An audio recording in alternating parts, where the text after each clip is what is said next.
உன் கஷ்டத்தையும் கவலையும் நீக்கி உன் மனதிற்குள் இருக்கின்ற குழப்பத்தையும் அறவே ஒழிப்பதற்காக இந்த சாய்நாதன் இருக்கின்றேன். விடியும் வியாழன்கிழமை உனக்கான பரிசு பெட்டகம் உன் கையில் சேரப்போகிறது. விடியும் விடியலில் நீ வெற்றி களிப்பில்தான் சந்தோஷப்பட போகிறாய். அந்த வெற்றி வரத்தை கொடுப்பதற்குத்தான் இந்த சாய்தேவனும் நான் கொண்டிருக்கின்றேன். நடப்பதும் நடக்கப் போவதும் இனி என்னால் தீர்மானிக்கப்படும் போது என்னை பற்றி அவர் என்ன நினைப்பாரோ இவர் என்ன நினைப்பாரோ என்றெல்லாம் யோசிக்க வேண்டாம். யார் எப்படிப்பட்டவர் என்ற அடையாளமும் உனக்கு தெரியத்தான் போகிறது. உன்னை பற்றி உனக்கானவரும் எப்படி அங்கு நினைத்து கொண்டு இருக்கின்றார் என்ற உண்மையும் சொல்வதற்குத்தான் இந்த அப்பனானவன் நான் இருக்கின்றேன். என் பிள்ளையே, உன் மனதில் இருக்கின்ற வலிகளையும் காயங்களையும் போராட்டத்தையும் முடித்து வைத்து உன் கண்ணீரை துடைப்பதற்கு என் கரம் கொண்டு இருக்கும்போது நீ விட்டு விடாதே. நீ வாழ்கின்ற வாழ்க்கைக்கு அர்த்தம் கிடைக்கவில்லையே. நான் இப்படித்தான் காலம் முழுவதும் அவர் என்ன நினைக்கிறார் இவர் என்ன நினைக்கிறார் என்று நினைத்து நினைத்து வாழ்ந்து கொண்டே இருக்க வேண்டுமோ என்று மனதிற்குள் தீராத கவலையோடு வைத்து கொண்டு இருக்கின்றாய். அந்த கவலையை விட்டுவிடு. உனக்காக உன்னருகில் உன் சாய்தேவன் நான் இருந்து கொண்டு இருக்கும்போது உன் மனதில் நீ எதை பற்றியுமே வருத்தப்படாதே. உன் சந்தோஷத்தின் நிலையறிந்து தான் இனி எதை கொடுத்தால் எதை கேட்டாயோ அதை கொடுப்பதற்காக இந்த அப்பன் நான் இருக்கின்றேன். கால் போன போக்கிலும் மனம் போன போக்கிலும் நீ அங்கு ஏதேதோ செய்து கொண்டிருக்கின்றாய். காரணத்தை கேட்டால் நானும் காரணத்தை தேடிதானே அப்பா அலைந்து கொண்டிருக்கின்றேன். ஆனால் எனக்கான உண்மையை தெரிய வைப்பதற்கும் புரிய வைப்பதற்கும் யாருமே இல்லையே என்று நீ மனம் சங்கடப்படுகிறாய். நீ ஒன்றை மட்டும் தெளிவாக புரிந்து கொள் என் தங்க பிள்ளையே. உன் மனதில் என்ன கவலையை வளர்த்து கொண்டு இருக்கின்றாய்? நீ நேசித்தவர் உன்னை பற்றி என்ன நினைக்கிறார் ஏது நினைக்கிறார் என்றுதான் உனக்கு உண்மை தெரிய வேண்டும். அதுதானே அந்த உண்மையை தெரியப்படுத்துவதற்குத்தான் இந்த சாய்தேவன் நான் கொண்டிருக்கின்றேன். ஒன்றை மட்டும் தெளிவாக புரிந்து கொள் என் தங்கமே. நீ அங்கு உன் மனதில் எதுவுமே நினைக்கவில்லை. மற்றவர்களுக்கு உதவி செய்ய வேண்டும் என்றுதான் நினைத்து கொண்டிருக்கின்றாய். நீ மற்றவர்களை பற்றி நல்லதை பற்றி மட்டும்தான் நினைத்து கொண்டிருக்கின்றாய். உனக்கு துரோகத்தை இழைத்தாலும் அவர் நன்றாக இருந்தால் அதுவே எனக்கு போதும் அப்பா என்றுதான் நீ சிந்தித்து கொண்டிருக்கின்றாய். அப்படி இருக்கும்போது நான் உன்னை எங்கனம் கைவிட்டு விடுவேன்? எந்த துரோகத்தை பற்றி நினைக்காத என் பிள்ளைகளுக்கு உன் அன்பானவரும் உனக்கு நல்விதமாக நல்லபடியாகத்தான் உன்னை நினைத்து கொண்டிருக்கின்றார் என்பதில் எந்த மாற்று கருத்தும் கிடையாது. வருகின்ற காலத்தை உனக்கு நான் தீர்மானித்து கொண்டு இருக்கும்போது உன் எதிர்காலத்தை தீர்மானிப்பவனாக நானே இருக்கும்போது நீ எதற்கும் மனம் வருந்த வேண்டாம் என் பிள்ளையே. இனி ஏறுகின்ற ஏணியலில் உனக்கு ஏற்றத்தை மட்டும்தான் கொடுக்க போகிறேன். ஏனென்றால் பள்ளத்திலிருந்து மீண்டு சர்வ நிச்சயமாக ஏற்றத்தை பார்த்துதானே ஆக வேண்டும். தேய்பிறை ஒன்று இருந்தால் வளர்ப்பிறை ஒன்று வரத்தானே செய்யும். இது காலத்தின் கட்டாயம் அல்லவா? அந்த கட்டாயத்திலிருந்து யாரும் விடுபட முடியாது. அதுபோலத்தான் என் பிள்ளைகள் எந்த கஷ்டத்தை எல்லாம் அனுபவிக்க வேண்டுமோ அத்துணை கஷ்டத்தையும் அனுபவித்தாச்சு. இனியும் எனக்கு நல்ல காலம் பிறக்குமோ பிறக்காதோ என்று எதிர்பார்த்து காத்திருக்கும் தருணத்திலே உனக்கு நல்ல காலத்தை பிறப்பிப்பதற்காக இந்த சாய்தேவன் எனது அருளையும் ஆசியும் வழங்கிவிட்டேன். இனியும் வருத்தப்படாதே, இனியும் சந்தோஷம் கொள்ளாதே. நீ எந்த நிலைக்கு சென்றாலும் இந்த அப்பனின் மீது கொண்ட நம்பிக்கையை மட்டும் மறுத்து விடாதே என் பிள்ளையே. வெற்றி பெற்றவுடன் அதை எப்படி நிலைநாட்டிக் கொள்வது என்றுதான் சிந்தித்து கொண்டிருக்கின்றாய். இதுதான் மிகவும் முக்கியமான தருணம். வெற்றி கிடைப்பது என்பது எல்லோருக்கும் எளிதாக இருந்து கொண்டு இருக்கலாம். ஆனால் அந்த வெற்றியை நிலைநாட்டி வைத்திருப்பதுதான் கடினமான ஒரு செயல். அது ஒரு சிறந்த வெற்றி வெற்றியாளனாக மட்டும்தான் அங்கு தீர்மானிக்க முடியும். அப்படித்தான் என் பிள்ளையே, நான் உன்னுடைய வாழ்க்கையிலும் இதை சொல்லிக் கொண்டு இருக்கின்றேன்.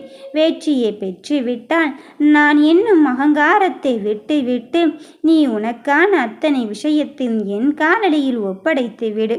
மீதியை இந்த சாய்தேவன் நான் பார்த்து கொள்கிறேன். யார் எப்படிப்பட்டவர்கள் என்பதை விட யார் எப்படி இருந்தாலும் உனக்கான வாழ்க்கையை தீர்மானிப்பது நீயாகத்தான் இருக்கப் போகிறாய் என்பதில் உள்ளமறிந்து செயல்படு.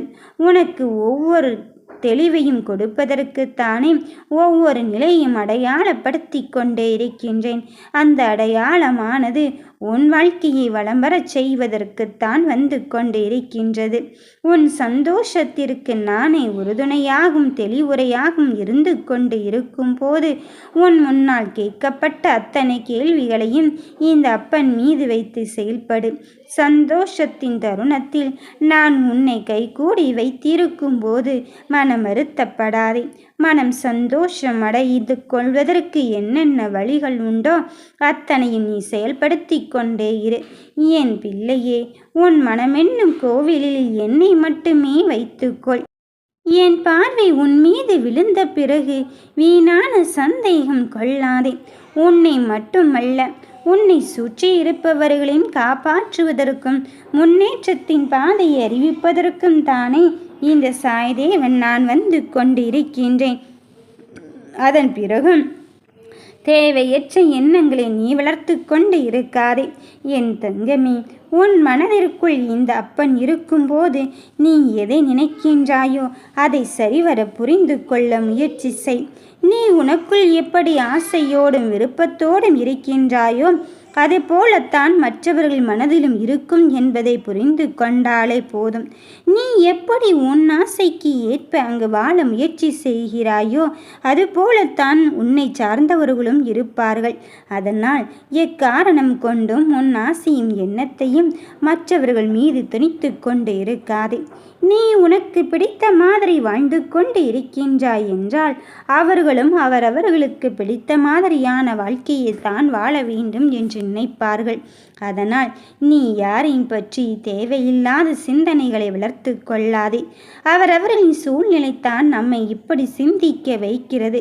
அதுவும் யதார்த்தம்தான் என்பதை புரிந்து கொள். நல்லவர் கெட்டவர் என்று தீர்மானிப்பது நம் கையில் இல்லை, அது சூழ்நிலையின் கையில் தான் இருக்கின்றது. ஒருவரை குறை சொல்வதற்கு முன்பு நாம் அந்த சூழ்நிலையில் இருந்தால் என்ன செய்து கொண்டு இருப்போம் என்பதை நீ உணர்ந்து கொள். என் தங்கமே, நினைத்ததை நினைத்த மாதிரி நடத்தி தருவதற்கு இந்த அப்பன் இருக்கும்போது நீ எதையுமே தேடி போக வேண்டிய அவசியம் இல்லை. அது மட்டுமல்ல, எங்கே முடியாது என்று நீ நினைக்கின்றாயோ அந்த இடத்தில் முடியாது என்று சொல்லி பழகு. அவர் தவறாக நினைத்து விடுவாரோ இவர் தவறாக நினைத்து விடுவாரோ மற்றவர்கள் நம்மை நல்லவர்கள் என்று சொல்ல வேண்டும் என்று நீ உன் வாழ்க்கையை இழந்து விடாதே. யார் என்ன சொன்னாலும் இது உன் வாழ்க்கை. ஒரு முறை தானே வாழப் போகிறாய். அதை உனக்கும் பிடித்த மாதிரி உன் மனசாட்சிக்கு உட்பட்டு உன் நம்பிக்கைக்கு உதாரணமாக நீ வாழ்க்கையை வாழ்ந்து கொண்டே இரு. உன் எண்ணத்திலும் தெளிவை, உன் செயலிலும் தெளிவை. நிச்சயம் உன்னை யாரென்று நீயே நிரூபிக்க வேண்டிய அவசியமில்லை. உன் செயலும் எண்ணமும் நிரூபித்து கொண்டேதான் இருக்கும். மற்றவர்களுக்காக அதை செய்கிறேன் இதை செய்கிறேன் என்று சொல்கிறாய், அதுவும் உண்மைதான். ஆனால் அதை சுற்றி நடக்கும் விஷயங்களை முதலில் கண்காணித்துக்கொள். என்ன நடக்கிறது, ஏது நடக்கிறது, நாம் செய்கின்ற செயல் சரியா தவறா என்று சிந்தனை செய்து கொள். அவர்கள் என்ன நினைப்பார்களோ என்று அவர்களின் மனதில் இருப்பதை அறிய முயற்சி செய்யாதே. அப்படி அறிய முயற்சி செய்து கொண்டிருந்தால் அவர்களின் பின்னால் மட்டும்தான் நாம் ஓடிக்கொண்டு இருக்க முடியும். நமக்கான வாழ்க்கையை நாம் வாழ முடியாது. அதனால் நான் சொல்வதை கவனமாக கேள். யார் என்ன சொன்னாலும் என்ன நடந்து கொண்டாலும் இது உனக்கான வாழ்க்கை. நீ எடுக்கின்ற முடிவுதான் இறுதியானது. நீ எடுக்கின்ற முடிவுதான் சரியானது என்பதில் உறுதிப்பட தெளிவுபடுத்திக்கொள். அதன் பிறகே உன் முடிவை செயல்படுத்த ஆரம்பி. ஒரு செயலை செய்யும் போது ஆரம்பத்தில் சிறிது சந்தேகம் இருக்கலாம், பயமும் இருக்கலாம். அது இரையச்சத்தோடு நீ செய்கின்ற செயல் கண்டிப்பாக வீண் போகாது என்பதை முதலில் புரிந்து கொள். என் தங்கமே, உன் மனதில் இருக்கின்ற வழியும் செயலையும் நான் அறிந்து விட்ட பிறகு அதற்கு ஏற்றவாறு தான் உன் கூட சேர்ந்து நான் பயணித்து கொண்டு இருக்கின்றேன். இனி மனம் பதற்றம் அடையாதே. நம்பிக்கையோடு இரு என் தங்க பிள்ளையே. நீ வெற்றி பெறுவாய். நடக்கின்ற அடுத்தடுத்த காரியங்களில் உனக்கு நல்லதுதான் நடக்கும். நல்லதே நினைப்போம், நல்லதே நடக்கும். ஓம் சாய்ராம்.